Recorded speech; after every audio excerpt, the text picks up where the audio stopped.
தேவாதி தேவனுடைய நாமம் மகிமைப்படுவதாக. அவருடைய வார்த்தை கேட்கிற ஒவ்வொருவருக்குள்ளும் அவருடைய வாழ்க்கைக்குள்ளும் கிரியை செய்து பெரிய ஆசீர்வாதங்களை கொண்டு வர வேண்டும் என்ற ஜெபத்தோடும் கூட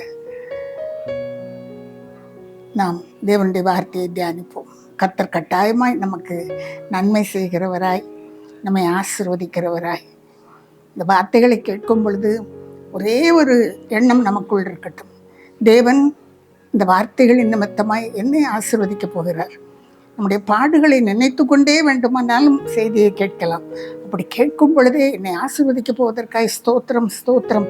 கர்த்தர் எனக்குள் கிரியை செய்வதற்காய், சும்மா செய்தியை கேட்கறது இல்லை, கர்த்தர் எனக்குள் கிரியை செய்து கொண்டிருப்பதற்காய் ஸ்தோத்திரம். அவருடைய வார்த்தைகள் என்னுடைய வாழ்க்கைக்குள் கிரியை செய்து கொண்டிருக்கிறபடியால் ஸ்தோத்திரம், இதை மாற்றப் போகிறபடியால் ஸ்தோத்திரம் என்ற ஒரே ஜெபத்தோடும் கூட நாம் தியானம் செய்வோம்.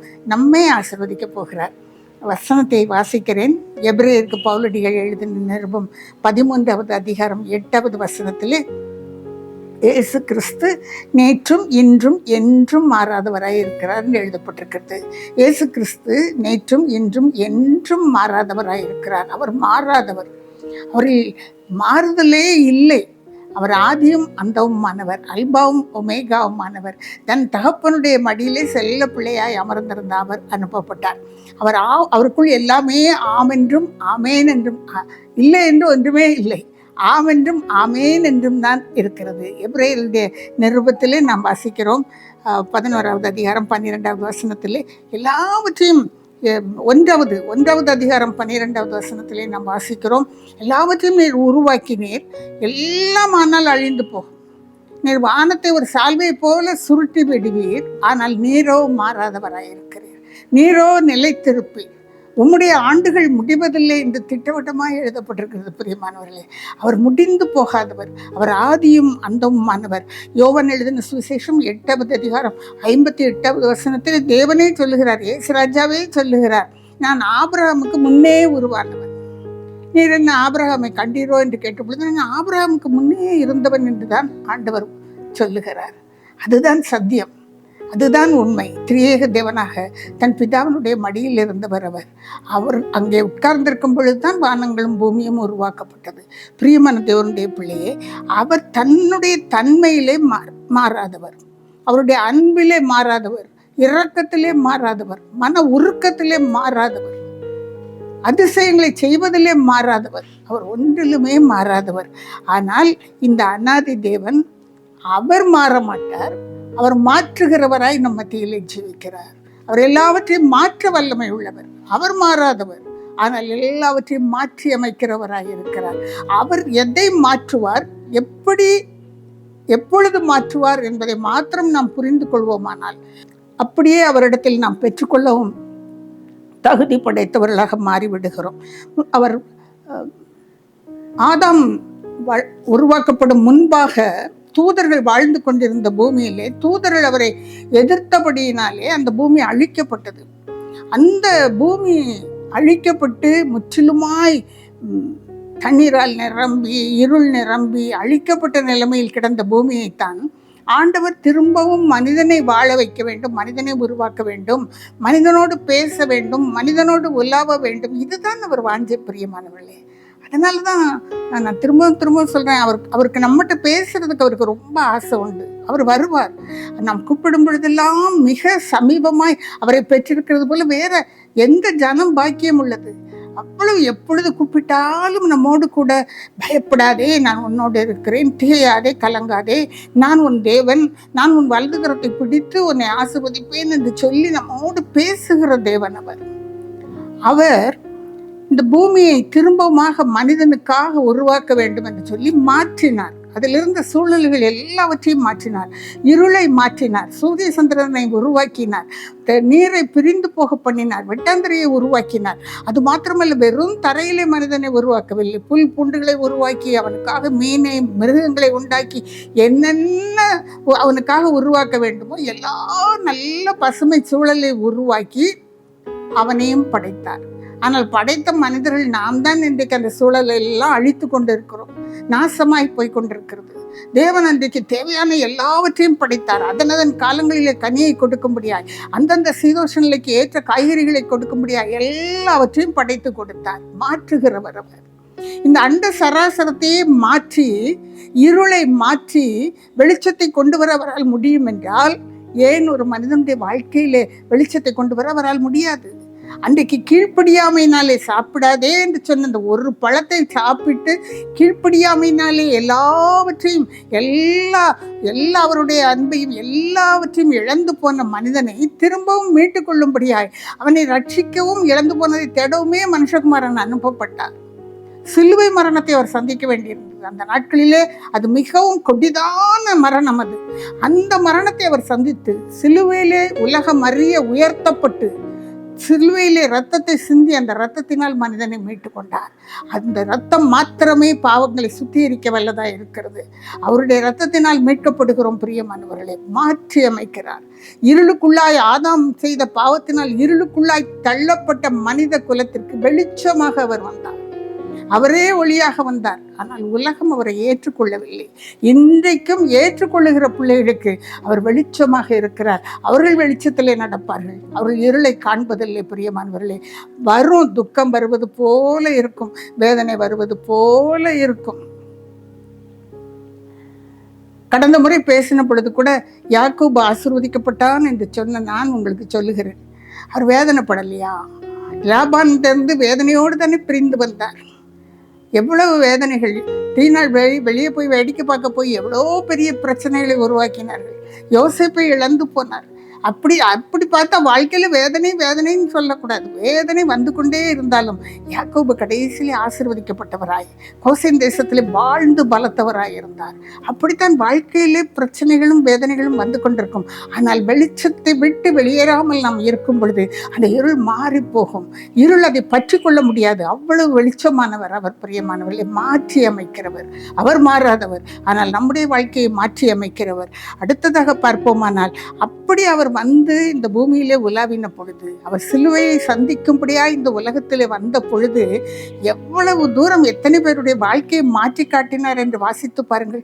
வாழ்க்கையிலே பிரச்சனைகளை, இப்பொழுது நான் சொன்னேனே, இப்படி பிரச்சனைகளும் வேதனைகளும் வந்து கொண்டிருக்கும் பொழுது அதை நான் மாற்ற வல்லவர் என்று சொல்லி பிரத்யட்சமாக மனிதர்களுக்கு முன்பாக, நம்பாதவர்களுக்கு முன்பாக மாற்றி காட்டினார். எதற்காக?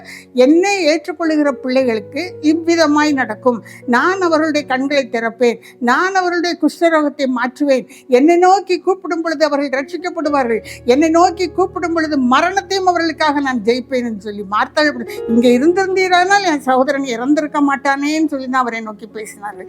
ஆனால் அந்த மரணத்தை அவர் ஜெயித்து காட்டினார். பிரியமானவர்களே, ஒவ்வொரு வியாதியிலும் வேதனையிலும் அவரை நோக்கி, தாவீதின் குமாரனே எனக்கு இறங்கும், கண்ணு தெரியாது, அவர் எங்கேயோ ரோட்ல நடந்து போயிட்டு இருக்கார், ஒரே கூட்டம் சத்தம், அதன் மத்தியிலே சத்தத்தை உயர்த்தி தாவீதின் குமாரனே எனக்கு இறங்கும் என்ற அந்த கதறல் அவருடைய காதிலே எட்டி அவர் நின்று திரும்பி பார்த்தார். அவன் கண்களை பெற்றுக் கொள்ளுகிறார். அவரை நோக்கி கூப்பிடும் பொழுது, பிரியமான தேவனுடைய பிள்ளையே, கர்த்தர் மாற்றுகிறார், வாழ்க்கையை மாற்றுகிறார், வேதனைகளை மாற்றுகிறார்.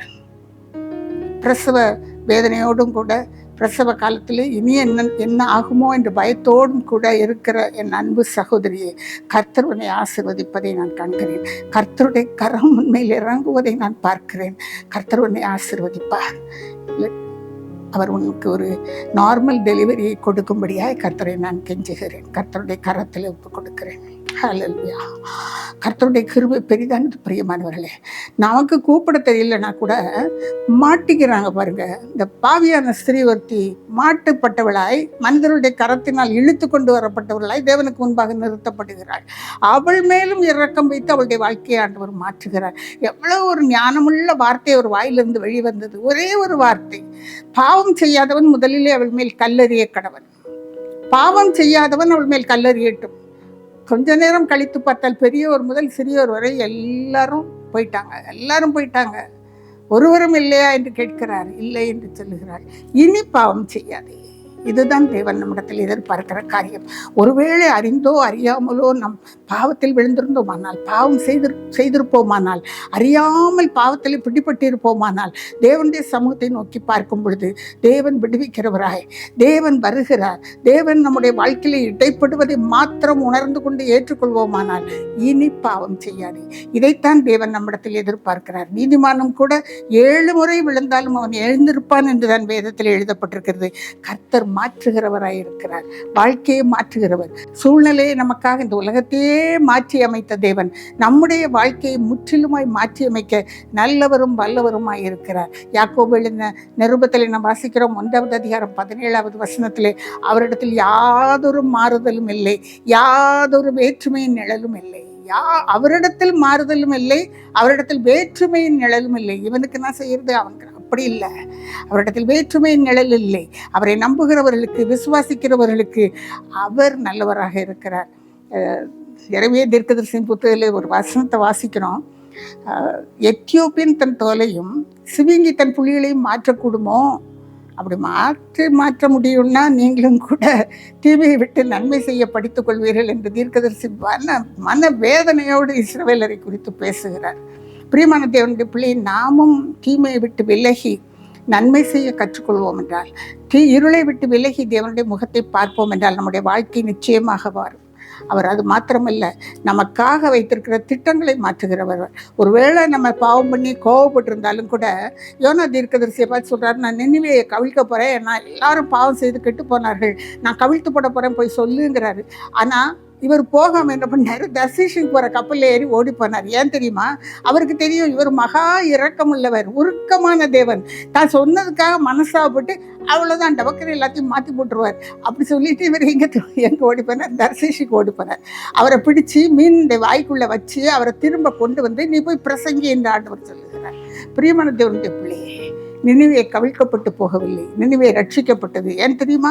ரட்டுடுத்தி சாம்பலிலே உட்கார்ந்தார்கள், தங்களை தாழ்த்தி கண்ணீரிலே உட்கார்ந்து விட்டார்கள், தண்ணீர் கூட குடிக்கல. அப்படிப்பட்ட ஒரு உபவாசம், தண்ணீர் கூட குடிக்காம அப்படியே உட்காந்துட்டாங்க தரையில். ஆண்டவர் அந்த பட்டணத்தை கவிழ்க்கவில்லை, உயர்த்தி எடுத்தார். பிரியமானவர்களே, யோனாவுக்கு தான் ரொம்ப சங்கடம் வந்துச்சு. ஆனால் அவர் இரக்கமுள்ள தேவன், அப்படி திட்டங்களை மாற்றுகிற தேவன் அவர். கடந்த வாரத்திலே ஏலியுடைய மக்களை பற்றி அவர்கள் செய்த தவறுகளினால் ஏலிக்கு கொடுக்கப்பட்டிருந்த அந்த பிரதான ஆசாரியத்துவம் மாற்றப்படுவதை குறித்து என் கணவர் பேசியதை கேட்டிருப்பீர்கள். பிள்ளைகள் தவறு செய்யும் பொழுது, கண்டிக்க முடியாமல் போகும் பொழுது திட்டங்கள் மாற்றப்படலாம். அதனால் நினிவே பட்டணத்தார் செய்தது போல உபவாசத்தோடு கண்ணீரோடு தேவனுடைய சமூகத்தில் உட்கார்வோமானால் கர்த்தர் திட்டங்களை மாற்ற வல்லவராய் இருக்கிறார். எல்லாவற்றையும் நமக்கு தந்து ஆசிர்வதிப்பதே அவருக்கு பிரியம். இஸ்ரவேலை ஆசிர்வதிப்பதே தேவனுக்கு பிரியம். கட்டாயம் அவர் நம்மை ஆசிர்வதிப்பார். பிரியமானவர்களே, ஒரு வினாடி கண்களை மூடி கர்த்தருடைய சமூகத்தை நாம் நோக்கி பார்ப்போம். ஹல்லேலூயா. மாறாதவர், நேற்றும் என்றும் என்றும் மாறாத தேவனை உம்மை துதிக்கிறோம். ஆண்டவரே, உம்முடைய கிருபையினாலே எங்களை அழைத்ததற்காய் நன்றியோடு நாங்கள் தம்மை துதிக்கிறோம். உம்மை எங்களுக்கு வெளிப்படுத்தி இருக்கிறபடினாலே நாங்கள் நன்றியோடு உம்மை துதிக்கிறோம். உம்முடைய ரட்சிப்பையும் அபிஷேகத்தையும் எங்களுக்கு தந்திருக்கிறபடினாலே நன்றியோடு நாங்கள் தம்மை ஸ்தோத்தரிக்கிறோம்.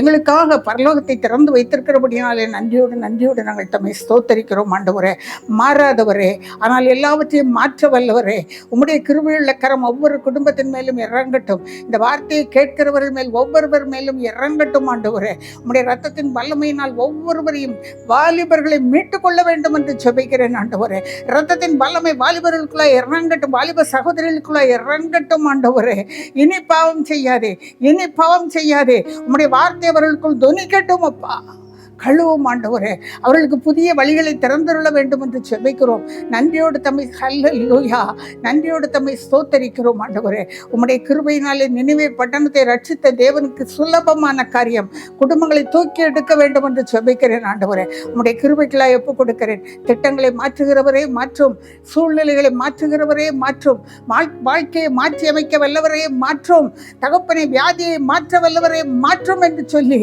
தகப்பனை ஒவ்வொருவரும் என்னென்ன வேதனைகளோடு இருக்கிறார்களோ அந்த கண்ணீரை துடைத்து உடைந்து போன குடும்பங்களை கட்டி எழுப்பி கர்த்தர் ஆசீர்வதிக்க வேண்டும் என்று ஜெபிக்கிறேன். ஆண்டவரே, இழந்து போனதை நூறத்தனையாய் கொடுக்க வல்லவரே, உம்முடைய கரத்தில் குடும்பங்களை ஒப்புக் கொடுக்கிறேன். ஆசீர்வதியும், ஆசீர்வதியும். இயேசுவின் நாமத்தில் ஜெபிக்கிறேன் நல்ல பிதாவே, ஆமென். ஆமென்.